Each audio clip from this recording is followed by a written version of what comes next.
نحمده ونصلي على رسوله الكريم۔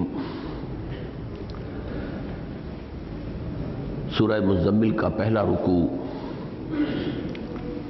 جو اکثر حضرات کے نزدیک 19 آیات پر مشتمل ہے، اس کا ہم مطالعہ پچھلے ہفتے مکمل کر چکے تھے۔ اب اس کی ایک ہی آیت بقایا ہے، اور یہ آیہ مبارکہ قرآن مجید کی جو طویل آیات ہیں ان میں سے ایک ہے، اور یہ مثال تو میرے علم کی حد تک ہو سکتا ہے کہیں اور بھی ہو، اس وقت مستحضر نہ ہو مجھے،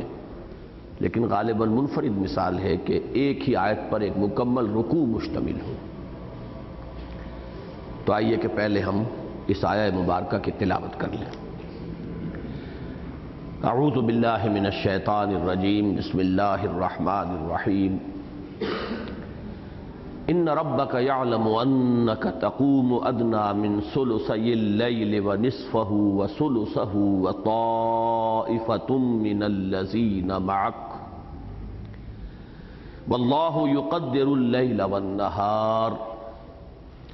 علم ان لن تحصوہ فطاب علیکم فاقرؤوا ما تیسر من القرآن علم ان سیکون منکم مرضی وآخرون یضربون فی الارض یبتغون من فضل اللہ وآخرون یقاتلون فی سبیل اللہ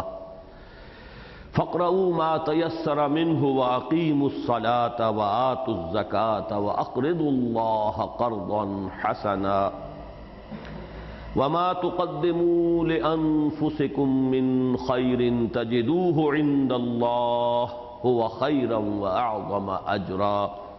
واستغفروا الله إن الله غفور رحيم صدق الله العظيم۔ اس آیہ مبارکہ میں چونکہ ایک حکم کی تخفیف وارد ہوئی ہے، وہ حکم کے جو سورہ مزمل کے ابتدائی حصے میں آیا ہے، یعنی قیام اللیل، اور اس کی ایک مقدار معین کم سے کم اور اس میں جو بھی اضافہ ہو سکتا ہے، اس میں اللہ تعالیٰ کی طرف سے تخفیف آئی ہے۔ اس لیے مناسب ہے کہ پہلے رکوع کے مضامین کا ہم ذرا ایک جائزہ اپنے ذہن میں تازہ کر لیں۔ پہلی بات تو یہ کہ میں نے آج یہ عرض کیا کہ اکثر حضرات کے نزدیک اس کی آیات 19 ہیں پہلے رکوع کی، تو یہ ذہن میں رکھیے کہ اصل میں آیات کی گنتی کے ضمن میں بھی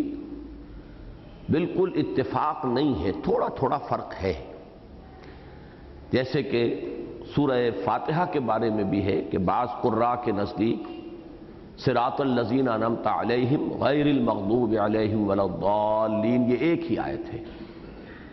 لیکن قراء کوفہ کے نزدیک یہ آیتیں علیحدہ علیحدہ ہیں۔ صراط الذین انعمت علیہم علیحدہ آیت ہے، اور غیر المغضوب علیہم ولا الضالین علیحدہ آیت ہے۔ اور سورہ فاتحہ کے درس میں یہ بیان کر چکا ہوں بارہا، چونکہ اس کا موقع آیا ہے کہ یہی اختلاف ہے کہ امام شافعی رحمۃ اللہ علیہ آیت بسم اللہ کو شامل کرتے ہیں سورہ فاتحہ میں، تو ایک آیت وہ اور آخری دو آیتیں جو ہیں جو قراء کوفہ کے نزدیک ایک ہیں، وہ ان کو جو دو ہیں ان کو ایک شمار کر کے تو سورہ فاتحہ میں آیت بسم اللہ کو شامل کر کے تعداد 7 ہی رہتی ہے۔ امام ابو حنیفہ کے نزدیک آیت بسم اللہ ایک علیحدہ مستقل آیت ہے، بطور ایک علامت کے لکھی ہوئی ہے۔ قرآن حکیم کی 114 صورتوں میں سے 113 کے آغاز میں آیت بسم اللہ ہے، سوائے ایک سورہ توبہ کے۔ لیکن امام ابو حنیفہ کے نزدیک وہ کسی بھی صورت کا جز نہیں ہے، سورہ فاتحہ کا بھی جز نہیں ہے۔ یہی وجہ ہے کہ حنفی حضرات جب تلاوت شروع کرتے ہیں نماز میں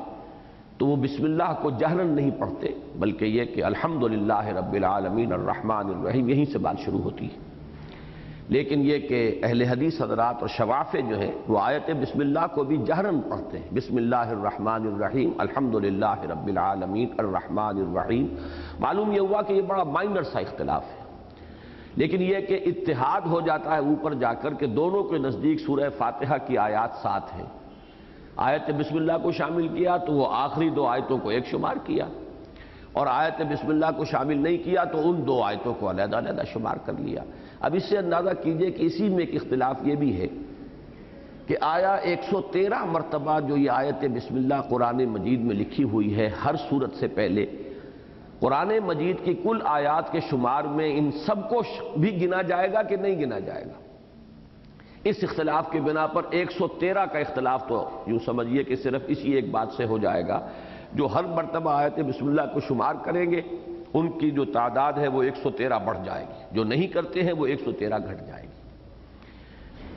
جیسا کہ میں نے عرض کیا، امام ابو حنیفہ کے نزدیک یہ نہ سورہ فاتحہ کی آیت ہے، نہ کسی اور سورت کے اندر شامل ہے، یہ ایک علیحدہ آیت ہے اور علامتاً لکھی ہوئی ہے۔ باقی اصل میں تو یہ جز جو ہے وہ سورۃ النمل کا ہے۔ حضرت سلیمان نے جو خط لکھا تھا ملکہ بلقیس جو تھی سبا کی ملکہ، ان کو انہ من سلیمان وانہ بسم اللہ الرحمن الرحیم، تو یہ آیت مبارکہ قرآن کی آیت ہے، لیکن در حقیقت سورتوں میں یہ صرف سورۃ النمل میں شامل ہے۔ اسی طرح کے چھوٹے چھوٹے اختلافات اور بھی ہیں گنتی کے، لیکن یہ کہ اکثر و بیشتر جو گنتیاں ہیں وہ 6200 سے کچھ اوپر یہ ہے کہ جو مختلف قرآن ہیں اور مختلف جو بھی محققین ہیں انہوں نے گنتی کی ہے، تو یہ بڑا مائنر سا اختلاف ہے۔ یہاں میں اس لیے عرض کر رہا ہوں کہ سورہ مزمل کے پہلے رکوع کی قرائے کوفہ اور ہمارے پاس جو مصحف ہیں اور ہم لوگ جو قرآن پڑھتے پڑھاتے ہیں، یہ در حقیقت کوفے کے جو استاذ تھے قرات کے، در حقیقت انہی کی رائے پر ہے۔ تو ان میں تو سب جگہ آپ دیکھیں گے کہ پہلے رکوع کی جو ہے آیات 19 اور دوسرے رکوع کی 1، کل آیات 20، لیکن بعض حضرات کے نزدیک آیات ٹوٹل سورہ مزمل کی آیات 19 یا 18 بھی ہے۔ اسی لیے میں نے آج کہا کہ اکثر حضرات کے نزدیک پہلے رکوع کی جو 19 آیات ہیں جو ہم پڑھ چکے، ان کے مضامین کا خلاصہ تھوڑا سا میں آپ کے سامنے بیان کر رہا ہوں کہ ان 19 آیات میں خطاب اگرچہ کفار سے بھی ہے، بالواسطہ بھی ہے، بلا واسطہ بھی ہے۔ بلا واسطہ یعنی ڈائریکٹ، خود براہ راست مخاطب ہو کر بھی اللہ تعالیٰ نے فرمایا انا ارسلنا الیکم رسولا شاہدا علیکم کما ارسلنا الی فرعون رسولا، تو یہ بالکل براہ راست خطاب ہے۔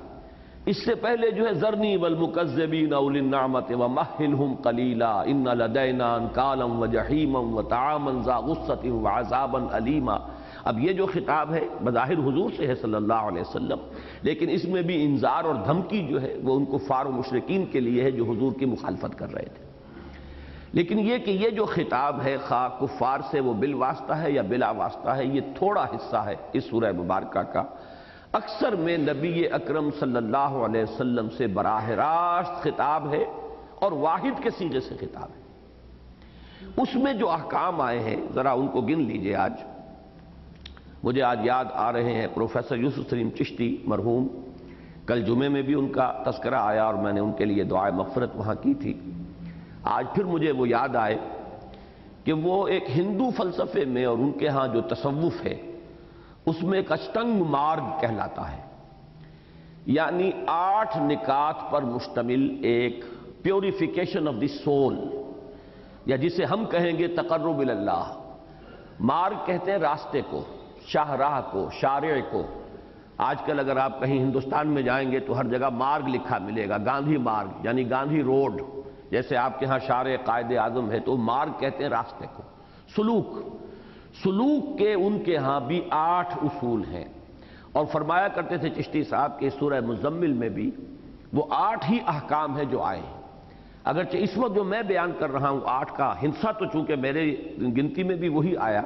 لیکن یہ کہ وہ مجھے یاد نہیں ہے کہ چشتی صاحب نے وہ بات اسی طور سے بتائی ہو،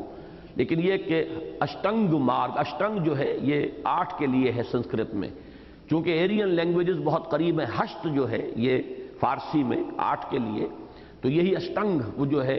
وہ اس میں سنسکرت میں ہے 8 کے لیے۔ تو اشٹنگ مارگ یعنی وہ راستہ جس کے اندر کے 8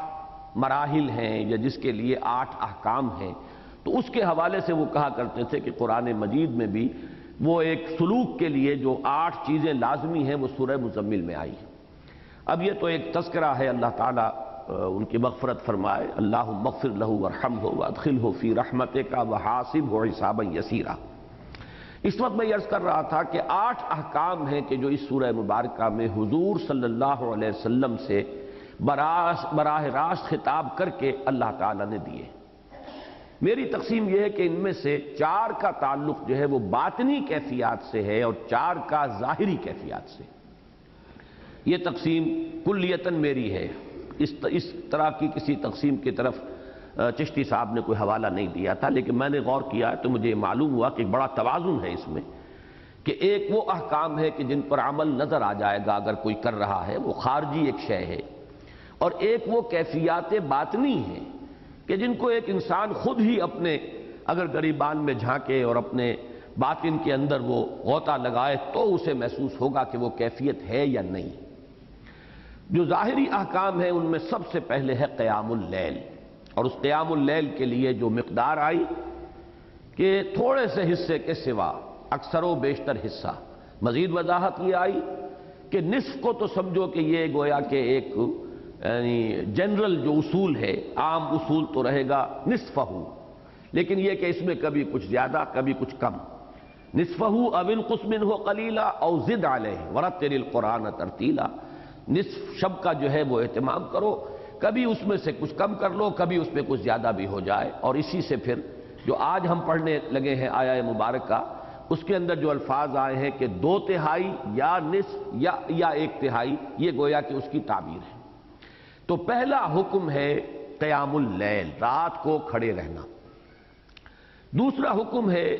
ترتیل قرآن، یہ کھڑے ہونا جو ہے یہ صرف ایسے ہی کھڑے ہونا نہیں ہے، یا نماز کے اندر کھڑے ہو کر زیادہ تسبیحات کے اوپر دھیان دینا نہیں ہے، بلکہ اصل زور جو ہے وہ ہے رتل القرآن ترتیلا، قرآن مجید کو تھوڑا تھوڑا کر کے ٹھہر ٹھہر کر بار بار تکرار اور اعادے کے ساتھ اس کی تلاوت کرو۔ چوتھی چیز ہے حجر جمیل، اپنے معاشرے سے ذرا ایک طرح کا انقطاع جو ہے وہ اختیار کرو، لیکن خوبصورتی کے ساتھ۔ ایک ہے باطنی کیفیت، اس کا ذکر میں بعد میں کروں گا، لیکن یہ کہ حجر جمیل جو ہے چونکہ یہ ظاہری ایک شے ہے، خوبصورتی کا اس میں ذکر ہے کہ علیحدگی تو اختیار کرو، لیکن یہ کہ وہ جیسا کہ اس سے پہلے میں نے عرض کیا کہ وہ لٹ مار کر علیحدہ ہونا نہیں ہے، بلکہ خوش اسلوبی کے ساتھ مہذب انداز میں، جس کو کہ سورۃ الفرقان میں کہا گیا ہے قالوا سلاما وَإِذَا خَاطَبَهُمُ الْجَاهِلُونَ قَالُوا سَلَامًا، اور بلکہ اس کو تیسرے نمبر پر آنا چاہیے تھا حجر جمیل سے بھی پہلے، وہ ہے ذکر اسم رب، وَاذْكُرِ اسْمَ رَبِّكَ، اس کے بارے میں جو مختلف اقوال ہیں وہ میں بیان کر چکا ہوں۔ اس وقت جو رائے میرے نزدیک راجح ہے صرف وہ بیان کر رہا ہوں کہ اسم رب سے مراد یہاں اور ذکر اسم رب سے مراد ہے اللہ سے دعا کرنا اس کے اسماء حسنہ کے حوالے سے۔ اس کی گویا کہ تفسیر ہے سورہ اعراف کی آیت نمبر 180، وَلِلَّهِ الْأَسْمَاءُ الْحُسْنَى فَادْعُوهُ بِهَا، اللہ ہی کے لیے ہیں یہ اسماء حسنہ، اللہ ہی کے ہیں تو اس کو پکارو ان ناموں کے حوالے سے۔ مثلا یہ کہ ذکر کی ایک شکل یہ بھی ہو سکتی ہے اللہ اللہ اللہ، ایک ذکر کی شکل ہو سکتی ہے سبحان اللہ الحمدللہ، سبحان اللہ الحمدللہ، لا الہ الا اللہ، یہ سب ذکر کی شکلیں ہیں، لیکن ان میں پکارنا نہیں ہے۔ میں یہ ایک لفظ استعمال کیا کرتا ہوں کہ یہ ایک غیابی ذکر ہے، غیب میں ہو کر جیسے کہ ہم ذکر کر رہے ہیں اللہ اللہ اللہ یا سبحان اللہ سبحان اللہ سبحان اللہ، یہ خطابی ذکر نہیں ہے، غیابی ذکر ہے۔ ایک ہے وہ خطابی ذکر جس میں کہ پھر اللہ سے ہم کلام ہونے کی کیفیت ہوتی ہے، یہ ہے بلند تر شکل ذکر کی، اور وہ یہ ہے کہ جب آپ اللہ سے مخاطب ہوتے ہیں یا اللہ یا عزیزو یا قدیرو۔ اب یہ انداز جو ہے جو میں نے حوالہ دیا تھا کہ سائیں عبدالرزاق صاحب کو میں نے یہ نقشبندی سلسلے کے ایک بزرگ تھے، اس انداز میں ذکر کرتے ہوئے دیکھا اور ایک عجیب کیفیت محسوس کی ہے۔ تو فَادْعُوهُ بِهَا، اس کو پکارو اللہ کے ان ناموں کے ذریعے سے۔ تو میرے نزدیک یہ 4 احکام ہو گئے ظاہری، قیام اللیل، ترتیل قرآن، ذکر اسم رب یعنی اللہ کو پکارنا اس کے اسماء کے حوالے سے، اور چوتھے حجر جمیل۔ 4 ہی احکام ہیں کہ جو داخلی ہیں، داخلی کیفیات سے متعلق ہیں۔ تبتل الی اللہ، اندر بالکل یکسو ہو جائے آدمی کہ کسی اور سے کوئی امید، کوئی توقع، کوئی لالچ، کوئی متعلق نہ رہ جائے، بلکہ خوف بھی نہ رہ جائے، بلکہ لا حول ولا قوت الا باللہ پر اس درجے یقین ہو جائے کہ انسان گویا کہ کلیتاً اپنے رب کے ساتھ جڑ چکا ہے، اس کے دامن سے پیوستہ ہو گیا، یہ تبتل الی اللہ۔ دوسرا ہے توکل علی اللہ، کسی اور کا کوئی سہارا، کسی اور سے، کسی اور ذریعے پر کوئی دار و مدار، کوئی تکیہ، یہ کیفیت توکل جسے ہم کہتے ہیں، وہ بھی اللہ کے سوا کسی کے پاس، کسی کے ساتھ نہ رہ جائے۔ تبتل الی اللہ، توکل علی اللہ۔ اور نمبر 3 ہے وَاصْبِرْ عَلَىٰ مَا يَقُولُونَ، جو بھی لوگ کہیں، لوگ استہزاء کریں، تمسخر کریں، مذاق اڑائیں، بلکہ اس میں یہاں تک بھی ہو جانا چاہیے کہ انسان نہ اس سے متاثر ہو نہ مدح و ثنا سے متاثر ہو۔ تعریف ہو رہے ہو تو ایسا نہ ہو جائے تعریف کی جا رہی ہو کہ پھولے نہیں سما رہا انسان اپنی اس تعریف کی وجہ سے، بلکہ یہ کہ اس میں بالکل ہر اعتبار سے، اس لیے کہ صبر کے معنی جو ہے وہ، جیسا کہ یہ ہمارے منتخب نصاب میں جب بحث آیا کرتی ہے صبر کی، تو میں تفصیل سے عرض کرتا ہوں کہ صبر کے مختلف پہلو ہیں۔ صبر جو ہے علی الطاعہ بھی ہے، اللہ کی اطاعت پر جمے رہنا۔ صبر عن المعصیہ بھی ہے، معصیت سے اپنے آپ کو روکے رکھنا، یہ بھی صبر ہے۔ لالچ ہے، دل کے اندر ایک خواہش ابھر رہی ہے، لیکن آدمی نے اپنے آپ کو تھام لیا، یہ بھی صبر ہے۔ تو صبر علی الطاعہ، صبر عن المعصیہ۔ اسی طریقے سے صبر علی البلاء، تکلیف آئی ہو، مصیبت آئی ہو، اس کو اوپر آدمی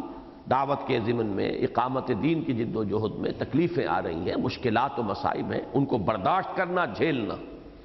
اسی طرح ٹیمپٹیشنز ہو، کہیں لالچ دیا جا رہا ہو، کہیں آپ کو کسی اور ذریعے سے کوئی، جس کو کہ ہم پڑھ چکے ہیں سورہ نون میں کہ وَدُّوا لَوْ تُدْهِنُوا فَيُدْهِنُونَ، مداہنت کے لیے آپ کو کوئی لالچ دیا جا رہا ہو تو اس سے بھی اپنے آپ کو تھامنا، ٹیمپٹیشن سے بھی متاثر نہ ہونا اور پرسیکیوشن سے بھی متاثر نہ ہونا، یہ دونوں چیزیں درکار ہوتی ہیں اس شخص کے لیے یا ان اشخاص کے لیے کہ جو اللہ کے دین کا کوئی کام کرنا چاہتے ہیں دعوت اور اقامت کے میدان میں۔ تو وَاصْبِرْ عَلَىٰ مَا يَقُولُ میں صبر کو دونوں کے حساب سے لیجئے، اگرچہ یہاں پر چونکہ ابھی ابتدا کا دور تھا تو وہی تھا کہ مجنون کہا جا رہا ہے، شاید کوئی آسیب آ گیا ہے، کوئی معلوم ہوتا ہے کہ شاید دماغی توازن درست نہیں رہا ہے، اس وقت پوائنٹڈلی جو ہے اس کا مطلب یہی تھا وَاصْبِرْ عَلَىٰ مَا يَقُولُونَ۔ اور چوتھی چیز ذَرْنِي وَالْمُكَذِّبِينَ، جھٹلانے والوں کے معاملے کو میرے سپرد کر دیجئے، اس کے بارے میں سوچئے بھی نہ، اس کے بارے میں غور و فکر نہ کیجئے، آپ کا یہ کام ہی نہیں ہے، ہم جانے وہ جانے، ہم ان سے نبٹ لیں گے۔ یہ بھی ایک خالص ذہنی اور نفسیاتی کیفیت ہے، ان کے بارے میں دل میں یہ خواہش ابھرے کہ اللہ تعالیٰ کیوں نہیں ان کو پکڑ رہا، کیوں اللہ ان کی رسی دراز کر رہا ہے، اس کے بجائے یہ کہ تفویض الامر الی اللہ، سارے معاملے کو میرے حوالے کیجئے، ان کے بارے میں کچھ سوچنے کی آپ کو کوئی ضرورت نہیں ہے، ہم ان سے نبٹ لیں گے۔ ذرنی والمکذبین اولی النعمہ، یہ چاروں کیفیات جو ہیں کسی بھی داعی کے لیے، جو داعی بڑے بھی ہو سکتے ہیں چھوٹے بھی ہوتے ہیں، صحابہ کرام میں سے ہر ایک داعی تھا، صرف داعی محمد الرسول اللہ نہیں تھے صلی اللہ علیہ وسلم، وہ سب سے بڑے داعی تھے۔ وہ آیت میں نے بارہا آپ کو سنائی ہے سورہ یوسف کی، جس میں فرمایا گیا ہے کہ اے نبی کہہ دیجئے قل ھذہ سبیلی ادعو الی اللہ علی بصیرۃ انا ومن اتبعنی، کہہ دیجئے یہ اللہ کا راستہ ہے اور یہ میرا راستہ ہے، میں پکار رہا ہوں اللہ کی طرف، علی وجہ البصیرۃ، اندھیرے میں ٹامک ٹوئیاں نہیں مار رہا ہوں، نہ صرف میں بلکہ میرے اتباع کرنے والے میرے ساتھی وہ بھی اگر بلا رہے ہیں تو علی وجہ البصیرۃ بلا رہے ہیں۔ تو جیسے حضور داعی تھے، حضرت ابو بکر بھی داعی تھے، صحابہ کرام میں حضور کے بعد سب سے پہلے اور سب سے بڑے داعی جو ہیں وہ حضرت ابو بکر ہیں۔ عشرہ مبشرہ میں سے 6 چوٹی کے صحابہ وہ ہیں جو حضرت ابو بکر کی دعوت سے ایمان لائے، اور یہ سب سے بڑا اثاثہ اور سرمایہ تھا محمد الرسول اللہ صلی اللہ علیہ وسلم کا۔ حضرت زبیر، حضرت طلحہ، حضرت عثمان، حضرت عبد الرحمن بن عوف، حضرت سعید بن زید، حضرت سعد بن ابی وقاص، ایک ایک آدمی 1-1 لاکھ کے برابر ہے، اور وہ لا کر حضرت ابو بکر نے حضور کی جھولی میں ڈالا ہے۔ تو میں یہاں جب داعی کا لفظ کہہ رہا ہوں تو کسی ایک فرد پر اس کو قیاس نہ کیجئے، جو بھی اللہ کی راہ میں دعوت دینا چاہتا ہے، اللہ کی طرف بلانا چاہتا ہے، اس کے لیے یہ باطنی کیفیات بھی چاروں بہت ضروری ہیں۔ ہمارے ہاں یہ ہوا ہے، میں بعد میں آخر میں انشاءاللہ سم اپ کروں گا تو زیادہ تفصیل سے عرض کروں گا کہ اس سورہ مبارکہ کے ان 8 احکام میں سے بس ایک ہے کہ جو ذہن میں اٹک گیا ہے اکثر و بیشتر لوگوں کے، اور وہ قیام اللیل ہے۔ اور اس کے علاوہ جو ہے باقی چیزوں پر سے ایسے گزر جاتے ہیں کہ جیسے ان کی کوئی اہمیت ہی نہیں ہے، حالانکہ واقعتاً خارجی احکام بھی 4 ہیں اور باطنی احکام جو ہیں وہ تو در حقیقت اصل جان ہے اس کی، وہ بھی 4 ہیں: تبتل الی اللہ، توکل علی اللہ، صبر علی ما یقولون، یا صبر واصبر علی ما اصابک، جو تم پر بیتے اس پر صبر کرو، اور چوتھے ذرنی والمکذبین، اس کی چنتا مت کرو کہ کیا ہو رہا ہے، جھٹلانے والوں کے ساتھ کیا معاملہ ہو رہا ہے، مخالفین کی رسی کیوں دراز کی جا رہی ہے، اس کو بالکل ہمارے حوالے کر دو، وَأُفَوِّضُ أَمْرِي إِلَى اللَّهِ إِنَّ اللَّهَ بَصِيرٌ بِالْعِبَادِ، یہ ہمارا کام ہے۔ اور 4 جیسا کہ میں نے عرض کیا وہ خارجی احکام ہیں، ظاہری احکام ہیں: قیام اللیل، ترتیل قرآن، ذکر اسم رب جس کا مفہوم میرے نزدیک ہے دعا، مناجات، اللہ سے ہم کلام ہونا اور اس کے لیے واسطہ بنانا اس کے ناموں کو، اور چوتھی چیز حجر جمیل، ایک انقطاع کی کیفیت جو ہے محسوس ہو جائے، لوگ محسوس کر لیں کہ ان کو کسی اور شے کی دھن ہے، ان کی دلچسپیاں وہ ہے ہی نہیں جو ہماری دلچسپیاں ہیں، انہیں ان چیزوں کی ان کے نزدیک کوئی اہمیت ہی نہیں ہے جن چیزوں کی ہمارے نزدیک اہمیت ہے۔ یہ ایک حجر جمیل کی کیفیت جو ہے وہ ایک یکسو ہو جانے کی کیفیت، یہ 4 چیزیں جو ہیں ان کو جمع کر لیجئے۔ اب وہ خاص طور پر جو قیام اللیل کا حکم تھا اس کے بارے میں اب آ رہا ہے، اس کو اب پڑھیے جو ہماری آج کا سبق ہے۔ ان ربک یعلم انک تقوم ادنی من ثلثی اللیل ونصفہ وثلثہ وطائفۃ من الذین معک، یقیناً آپ کا رب جانتا ہے، آپ کے رب کے علم میں ہے، انک تقوم ادنی من ثلثی اللیل، کہ آپ کھڑے رہتے ہیں، واحد کا صیغہ ہے لیکن ہم تو ادب ہی کا جو ہے وہ لفظ استعمال کر سکتے ہیں حضور کے لیے، کہ آپ کھڑے رہتے ہیں۔ ادنا کے 2 ترجمے کیے گئے ہیں، اقل یا اقرب، دونوں مفہوم جو ہے بالکل ایک دوسرے کے قریب ہیں۔ آپ کھڑے رہتے ہیں 2/3 رات کے قریب، اور نصف شب اور تہائی شب، یعنی کبھی 2/3 شب کے قریب، کبھی نصف شب اور کبھی 1/3 شب۔ اس میں بھی قرات کا ایک فرق ہے، یہ قرات جو ہے وہی قراء کوفہ کی ہے، نصفہ و ثلثہ، لیکن بہت سے قراء نے یہاں پر نصف ہی و ثلثہ ہی قرار دیا ہے، جس کے نتیجے میں ادنا کا عمل سب پر ہو جائے گا، اور اس صورت میں تعین یہ ہوگا کہ 1/4 شب تک بھی گویا کہ اجازت تھی، اس لیے کہ ادنا من ثلثی اللیل، ادنا من نصفہ، ادنا من ثلثہ، تہائی رات کے قریب یا نصف رات کے قریب یا 2/3 رات کے قریب، اگر یہ نصف ہی اور ثلثہ ہی پڑھا جائے، لیکن جو ہمارے مصحف میں ہے نصفہ و ثلثہ، اس کے معنی یہ ہوں گے کہ کم سے کم تہائی شب، اور اس سے آگے نصف یہ ہے کہ جو اصل میں مطلوب ہے، لیکن یہ کہ 2/3 ہو تو کیا کہنے ہیں، 2/3 کے لگ بھگ، لیکن یہ کہ 2/3 سے گویا کہ آگے بڑھنا جو ہے وہ یہ کہ منع تو نہیں کیا گیا لیکن پسندیدہ نہیں ہے، اس لیے کہ اس کی ایک حد جو ہے وہ ادھر بھی اللہ تعالیٰ کی طرف سے معین ہو گئی۔ نہ صرف یہ کہ آپ کھڑے رہتے ہیں، وَطَائِفَةٌ مِّنَ الَّذِينَ مَعَكَ، اور جو آپ کے ساتھ ہیں ان میں سے بھی ایک گروہ کھڑا رہتا ہے، ایک جماعت کھڑی رہتی ہے۔ یہاں یہ کہ طائفۃ من الذین معک سے یہ بات بالکل واضح ہو گئی کہ تمام صحابہ نہیں کھڑے ہوتے تھے، بلکہ یہ کہ ایک جماعت، ایک معین جو ان میں سے کچھ حضرات تھے کہ جو حضور صلی اللہ علیہ وسلم کا اس قیام اللیل میں اسی ذوق و شوق کے ساتھ اور اسی جذبے کے ساتھ جو ہے وہ ساتھ دیتے تھے۔ آگے فرمایا واللہ یقدر اللیل والنہار، اللہ ہی اندازہ مقرر کرتا ہے رات اور دن کا۔ تقدیر کے لفظ کو سمجھ لیجئے، یہ قدر سے بنا ہے، تقدیر باب تفعیل ہے قدر سے۔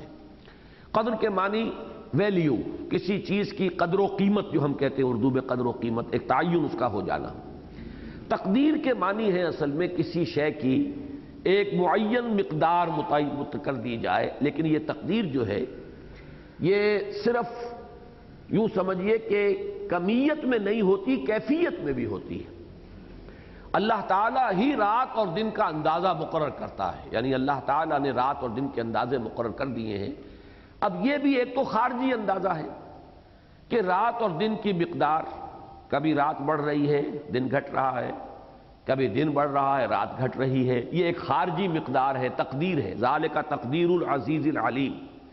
اس پر بھی تفصیل سے بات مجھے بعد میں کرنی ہے کہ ایک یہ تقدیر ہے اللہ کی کہ اس نے وقت کا ایک نظام بنایا ہے، اس میں رات کا اور دن کی مقداریں ہیں، کبھی وہ رات بڑھتی ہے اور دن چھوٹا ہو جاتا ہے، کبھی دن بڑھتا ہے رات چھوٹی ہو جاتی ہے، اور آپ کو معلوم ہے کہ اس کے ساتھ در حقیقت موسموں کا تغیر و تبدل وابستہ ہے۔ ہمارا جو مادی نظام ہے اس روئے ارضی کا یا کرۂ ارضی کا، وہ اس سے وابستہ ہے۔ اگر زمین جو ہے وہ اپنے محور پر سیدھی کھڑی ہوتی بالکل اور یہ سورج کے گرد چکر لگاتی اسی ایک حالت کے اندر، تو نتیجہ یہ نکلتا کہ خط استوا پر ہمیشہ شدید ترین گرمی ہوتی، اور جو اوپر کا موسم ہے وہ بالکل ایک رہتا ہمیشہ، اوپر بھی اور نیچے بھی،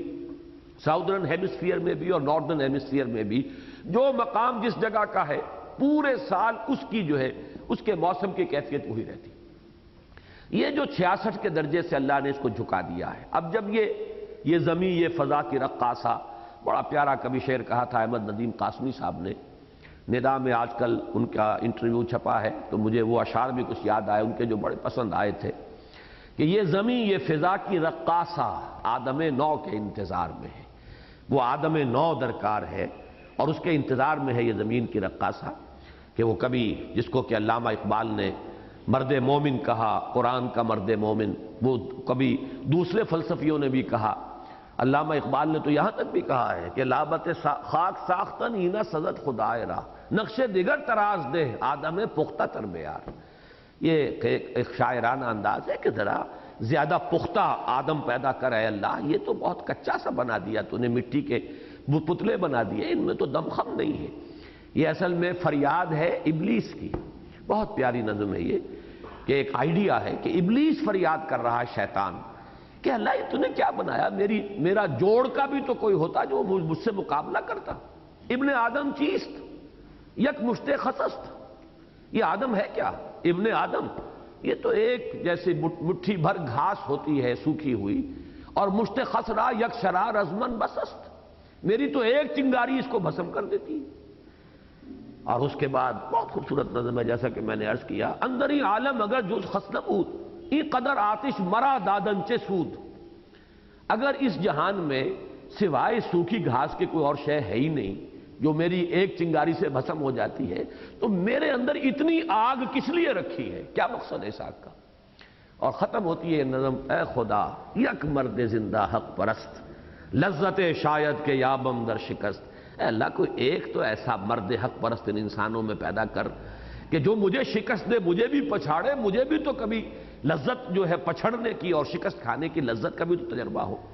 بہرحال یہ اپنی جگہ پر ہے، تو یہ زمین، یہ فضا کی رقاصہ آدم نو کے انتظار میں ہے۔ یہ زمین جب رقص کرتی ہوئی تو کبھی وہ ساؤدرن ہیمسفیئر قریب ہو جاتا ہے اور ناردرن جو ہے وہ پیچھے ہٹ جاتا ہے۔ یہ گویا کہ ہمارے ہاں سردی ہوگی اور جنوبی کرے کے اندر گرمی ہو جائے گی، کبھی یہ شمالی جو ہے نصف کرہ یہ قریب تر ہوتا ہے اور جنوبی دور ہو جاتا ہے، اب وہاں پر سردی ہوگی، ہمارے ہاں گرمی ہوگی۔ تو یہ موسموں کا تغیر و تبدل اور اسی کے ساتھ رات اور دن کا گھٹنا بڑھنا،